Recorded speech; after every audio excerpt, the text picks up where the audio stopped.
അപ്പോ പാട്ടിനെ കുറിച്ച് പറയുമ്പോ രണ്ടുപേരും പാടുന്നതിന് കുഴപ്പമില്ലല്ലോ. അക്കം പക്കം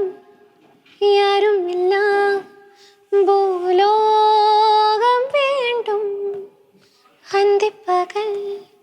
உன்னருகே நாம் வாழ வேண்டும் என் ஆசையில் நான் உன்மீடி தட்டிலே என்னாயோர் வரை உன்மழை பிடித்தேன் வேறென்ன வேண்டும் உலகத்திலே இந்த இன்பம் போதும் நெஞ்சினிலே ஏழு ஜன்மம் வாழ்ந்து விட்டேன் அக்கம் பக்கம் யாரும் இல்லா